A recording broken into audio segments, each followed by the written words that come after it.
Pindodo ilovasida mahsulotning haqiqiy narxini ko'rishni o'rganamiz. Buning uchun biror bir mahsulotni ichiga kirib ko'rsatib beraman.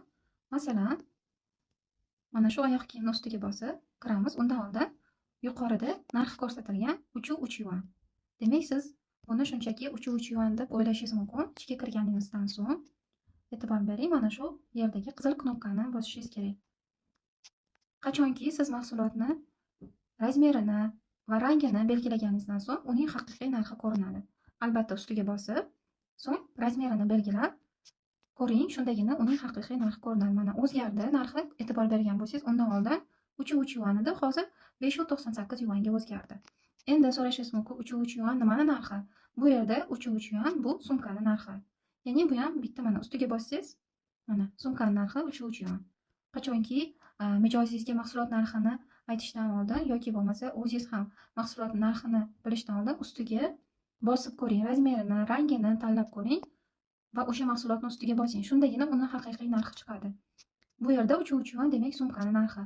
Bu ham marketingning bitta usuli hisoblanadi. Ya'ni shunchaki siz ustida ilovani bosh menyusida mahsulotlarni ko'rib turganingizda aynan o'sha mahsulotga olib kirish uchun qo'llaniladigan usul hisoblanadi. Shu sababli siz har bir mahsulotni narxini bilishdan oldin ko'rib chiqishingiz kerak. Yana bir mahsulotga kirib ko'ramiz. Masalan, mana shu mahsulotning narxi salkam 2 yuan ekan, 1.99 yuan. Ichiga kirasiz. Yana qizilni ustiga bosasiz. Va bu yerda e'tibor bering, tarjima qilib ko'rasiz. Hammasi razmeri, rangi, soniga qarab farqlanadi. Tarjima qilganingizda bilinadi. Mana tarjima qildim, e'tibor bering.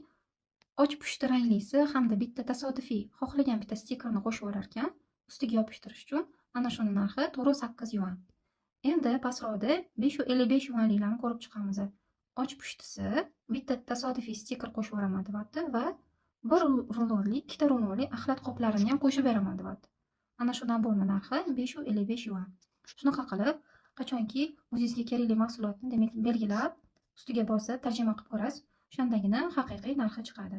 Ya'ni ichidagi naborning narxiga qarab, razmeriga qarab, kichikroq poyabzallar masalan arzonroq narx, kattaroq poyabzallar qimmatroq narx bo'lishi mumkin yoki sizga dvoyka kiyimlarni, hozir bu yerda kiyimlar chiqmayapti, dvoyka kiyimlarni rasmini qo'yib qo'yib, sizga faqatgina ustki qismini, dvoykani shalvarini rasmini qo'yib, masalan 10 yuan narx yozib qo'ygan bo'lishi mumkin, lekin dvoykani belgilaganingizda, tepapasini belgilaganingizda 25 yuan haqiqiy narxni ko'rsatishi mumkin.